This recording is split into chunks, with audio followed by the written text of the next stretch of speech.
Hello everyone, उम्मीद करता हूँ आप सब लोग बहुत अच्छे होंगे। हम लोग डिस्कस कर रहे हैं 2023 का सेट पेपर एजेड। इससे पहले 2023 के सारे हमने सेट पेपर डिस्कस कर लिए हैं। आप जाकर प्ले लिस्ट में देख सकते हैं। 2022 के मैक्सिमम सेट हमने डिस्कस कर लिए हैं। 24 के कंप्लीट के सेट डिस्कस करे हैं। 2025 के हमने सारे के सारे सेट डिस्कस कर लिए हैं। और हमने ऐसे डिस्कस करे हैं कि आप ना क्वेश्चन जो आपसे नहीं बनता है वो जाकर आप प्ले लिस्ट में देख लीजिए बस। ठीक है, तो ये सारे सेट आपके वहाँ पर मिल जाएंगे। हर की प्लेलिस्ट आपको अलग अलग मिलेगी। ओके, अब करते हैं क्वेश्चन पर अपनी बात। कह रहा है समीकरण जो है ना, समीकरण का एक हमारे पास कोई दिक्कत नहीं है। अविधि हल करना। भाई ऐसा क्वेश्चन तो पेपर में मिलना ही मिलना है एक, यानी कि एक्स वाई जेड के मान निकालने के लिए पेपर में पूछा ही जाता है। 99% तो पूछा ही जाता है। तो चलिए स्टार्ट करते हैं क्वेश्चन को। सबसे पहले क्या करना होता है हम लोगों को, जो दी गई समीकरण निकाय उसे नोट कर देते हैं। लिखेंगे दी गई समीकरण निकाय। पहला काम तो हमारा यही होता है। इसके बाद क्या करेंगे हम लोग, हम ना इसको आव्यूह फॉर्म में लिखने की कोशिश करेंगे। पहले तो हमने ये लिख दिया है। दूसरी वाली समीकरण हमारे पास 3x है प्लस के 2y है माइनस का 4z है इज इक्वल टू माइनस के 5 दे रखा है। तो x प्लस वाई माइनस के 2z इज इक्वल टू -3। तो अब इसे लिखेंगे आव्यूह रूप में। मैट्रिक्स फॉर्म क्या बनती है आव्यूह रूप में? वो होती है ax बराबर b। ठीक है, तो ए एक्स और बी को हम लिखना है। तो समझ लो इतना आपने कर दिया, तो स्टेप मार्किंग होने की वजह से हमारा एक नंबर तो पक्का हो ही जाएगा। तो एक्स में जो रखा जाता है वो चीज़ रखी जाती है जिनको ज्ञात करना है, यानी कि एक्स है, वाई है और जेड है। बी में क्या रखा जाता है? बी में रखा जाता है ये वाला रिजल्ट। ठीक है, तो ये भी हम लिख सकते हैं। बी में 11 हो जाएगा, माइनस के 5 हो जाएगा, माइनस के 3 हो जाएगा।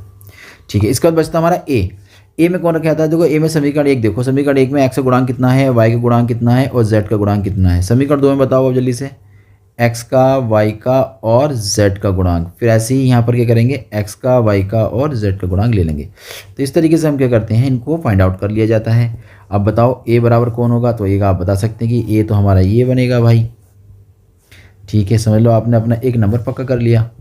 x का मान कितना हो जाएगा? आप बताएंगे कि भैया वो तो हमारी एक सारणिक बनेगी जो x y z है। b का मान कौन होगा? तो b का मान बता दीजिए कि भाई 11 होगा, -5 होगा, -3 होगा। ठीक है, अब क्या करना होता है थोड़ा सा समझने की कोशिश करेंगे। देखो हम लोग करते क्या है कि ए एक्स बराबर बी हमें दे रखी होती है। ओके, हम क्या करते हैं, इस एक्स का मान निकालना चाहते हैं। तो एक्स बराबर कितना हो जाएगा, ए को भेज देंगे सेकंड साइड। तो ये जाता है इधर ए इनवर्स बी, यानी कि हमें एक्स का मान ज्ञात करने के लिए ए इनवर्स को फाइंड करना पड़ेगा। अब ए इनवर्स कैसे निकालते हैं? तो ए इनवर्स का अपना एक फॉर्मूला होता है, 1/डिटर्मिनेंट्स ऑफ ए और एडजॉइंट ऑफ ए, ये सहखंडज। तो अब यहाँ पर ए इनवर्स को फाइंड करने के लिए दो चीज़ें चाहिए। जब ए इनवर्स फाइंड हो जाएगा ना, जब ए इनवर्स निकल कर आ जाए तो उसको हम यहाँ पुट करेंगे, मल्टीप्लाई करेंगे, एक्स का मान निकल कर आ जाएगा। तो ए इनवर्स निकालने के सारणिक चाहिए और हमें निकालना है एडजॉइंट सहखंडज। तो ठीक है, निकाल सकते हैं बड़े आराम से। तो एडजॉइंट सारणिक का पहला काम करेंगे, क्योंकि ऐसा है कि इस टाइम मार्किंग है, जितना हमारा सवाल सही होगा उतने तो हमें नंबर मिलने ही मिलने हैं, ये तो तय है। और पेपर में टाइमिंग बहुत कम रह जाती है, इसलिए ज़्यादातर हम लोग क्या करते हैं कि क्वेश्चन छोड़कर आ जाते हैं कुछ ना कुछ। तो इतना आप कर देंगे तो आपका काम हो जाएगा।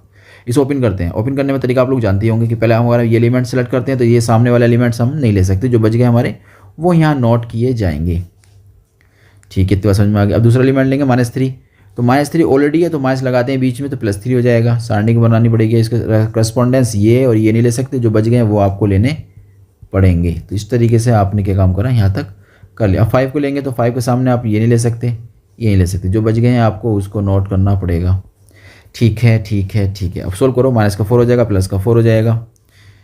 ठीक है, प्लस का 3 है तो माइनस का 6 हो जाएगा और प्लस का 4 बन जाएगा। Very good. 5 बताओ, मल्टीप्लाई करेंगे इसकी 3 कम 3, इसी तरह करेंगे 2 कम 2, बीच में आता है माइनस, तो ये तो कट जाएगा, 0 बना। यहाँ से माइनस का 2 मिलेगा तो 6 हो जाएगा माइनस का, और ये हो जाएगा प्लस का 1 तो प्लस का 5 हो जाएगा। कुल मिलाकर डिटर्मिनेंट सारणी का मान आपने निकाला तो वो आ जाएगा -1। तो इसे कर दें बॉक्स में बंद, ताकि एग्जामिनर को साफ साफ दिख जाए कि भाई हमने काम कर दिया। हमने डिटरमिनेंट तो निकाल लिया, हमें निकालना है ए के कोफैक्टर एलिमेंट्स। एक काम क्या होता है, कोफैक्टर एलिमेंट्स निकाल लो या फिर डायरेक्ट मैट्रिक्स निकाल दो। ए के कोफैक्टर मतलब उसे कहते हैं सहगुणनखंड अवयव, गुणनखंड, या कह सकते हैं उसे सहखंड।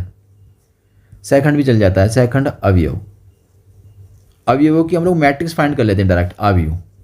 उससे क्या होता है ना, उससे ये होता है कि एक तो टाइम बच जाता है हमारा, दूसरा हमारी जो गलती होने के चांस होते हैं वो कम हो जाते हैं। तो डायरेक्टली हम क्या करेंगे मैट्रिक्स फाइंड कर लेंगे। तो A1 अलग अलग ना निकाल कर A12 A13 हम लोग अलग अलग निकालते हैं ना, तो उसको अलग अलग ना निकाल कर हम लोग एक ही जगह उसको निकालने की कोशिश करेंगे और आपको दिखाएंगे, देखो कितना आसानी से हम लोग उसको कर लिया और कहीं गलती होने के चांस भी हमारे क्या हो जाएंगे, कम से कम हो जाएंगे। तो इस तरीके से हम लोगों ने क्या काम करा यहाँ पर फाइंड आउट कर लिया है ये। अब मेरे को ना क्या करना है, देखो इतनी बात समझने की कोशिश करिए। अब मेरे को करना क्या है, हम लोग ना A11 निकालना चाहेंगे तो A11 सारणिक बनेगा, ऑब्वियस सी बात है। 1 2 निकालना चाहेंगे वो भी एक सारणिक बनेगा, ठीक है। ये भी क्या निकालेगा, ये भी एक सारणिक 2/2 का बनेगा। तो इस तरीके से हमने ये बात समझने की कोशिश करी कि हाँ भाई ये जो है हमारे 2/2 के सारणिक बनेंगे सारे के सारे। ये बात समझ में आ गई आपके। अब आगे समझिए, पहला प्लस का बनता है, दूसरा माइनस का, फिर प्लस का, माइनस का, फिर प्लस का, फिर माइनस का, फिर प्लस का, फिर माइनस का, फिर प्लस का। हो गया इतना काम। अब हमें इन एलिमेंट को लिखने के लिए ए की ज़रूरत पड़ेगी। तो ऐसा करते हैं हम लोग ए को कॉमन कर लेते हैं। ए है हमारा ये, तो ए को हम लोग कर लेते हैं कॉमन। देखो यहाँ से, यानी कि इसको यहाँ से कॉपी करके और यहाँ ज़रूरत पड़ेगी हमें लोगों को, तो यहाँ से पेस्ट कर देते हैं, ठीक है। अब बात करते हैं, देखो हम लोग अब जैसे मेरे को ना ये वाला फर्स्ट वाला एलिमेंट चाहिए, मेरे को ये वाला एलिमेंट चाहिए, तो इस एलिमेंट के अकॉर्डिंग बात करूँगा तो ये वाला मेंबर लेना पड़ेगा। ये छुप जाएगा, ये छुप, जो एलिमेंट आपको 4 दिखाई दे रहे हैं ना वो आप नोट कर दीजिए। मैं आपको दिखाऊंगा भी किस आसानी से आप लोग काम कर सकते हैं। 2 1 और -4 और -2। एक बात समझ में आ गई। अब दूसरा एलिमेंट लो, ये एलिमेंट लेना है तो ये छुप जाएगा, ये छुप जाएगा। कितना बचेगा, 3 1 -4 और -2। 3 1 -4 और -2। इसमें गलती होने के चांस भी कम होंगे। देखो मैं आपको दिखाऊंगा बहुत आसानी से, आप देखिएगा। 3 और 1, 2 और 1। अब मैं समझाता हूँ कहाँ गलती होने के चांस कम होते हैं। देखो ऐसा होता है, जो पहले दिखाई देगा ना वो लास्ट में दिखाई देगा, क्लियर हो गया। जो दूसरा दिखाई देगा वो दूसरे वाले में भी दूसरा दिखाई देगा, और जो बच गए ना वो सेम सेम होंगे। तो कहीं गलती है, अगर कहीं गलत हो जाता ना तो भाई यहीं आपको साफ साफ दिख जाता। चलिए अब तो ये एलिमेंट लेना है, ये छुप जाएगा, ये छुप जाएगा। जो एलिमेंट बच रहे हैं वो नोट करो जल्दी से। कितना बचे आपके एलिमेंट्स, -3 बचा, 5 बचा, 1 बचा और -2 बचेगा, ठीक है। इसके बाद ये हम ये वाला एलिमेंट सेलेक्ट करेंगे। ये वाला एलिमेंट देखो इसके अकॉर्डिंग ये लेगा, तो ये बचेगा 2 बचेगा, 1 बचेगा और ये 4 एलिमेंट हमारे बच गए हैं। तो लिखो जल्दी से 2 1 5 -2, ठीक है। अगर चेक करने जाओ तो चेक भी कर सकते हो कि जो फर्स्ट सेकंड वाला है वो सेकंड के सेकंड में आएगा।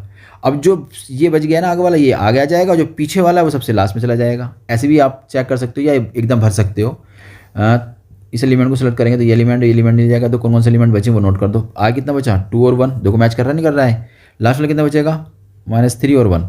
चेक कर लो चाहे, जो पहले वाला था वो लास्ट में दिखाई देगा, जो सेकंड वाला था वो सेकंड के सेकंड में दिखाई देगा, जो बच गए वो सेम सेम है ना। ऐसे ही सब कुछ है। तो इस तरीके से हम लोग जल्दी चेक कर सकते हैं और जल्दी काम कर भी सकते हैं। हमें ये एलिमेंट चाहिए तो इससे सामने वाले नहीं ले सकते, ये वाला सामने नहीं ले सकते। जो बच गए हमें वो नोट करने हैं। तो नोट कर बताओ कितने बचे आपके पास, -3 बचा, 2 बचा, 5 बचा, -4 बचा, ठीक है। अब हम ये वाला एलिमेंट लेंगे तो ये वाला एलिमेंट ले सकते हैं। तो जो बच गए वो नोट करो जल्दी से। कितना बचा, 2 3 और 5 -4, वेरी गुड, ये बचा। इसको अगर ये एलिमेंट लिया जाएगा तो ये ले सकते हैं हम एलिमेंट। कितने बचे आपके पास, 2 3 -3 और 2। अभी चेक कर लो जल्दी से। जो आगे था वो लास्ट में दिखाई दे रहा है, हाँ। जो सेकंड था वो सेकंड में दिखाई दे रहा है, बिल्कुल ठीक है। और जो ये था वो ये। हम लोग जब को भी चेक करते हैं तो ये दिखते हैं कि बच्चों की गलतियाँ ना अक्सर यहीं हो जाती हैं। अब उसके बाद जो है ना इसमें गलती होने के चांस कम हो जाएंगे।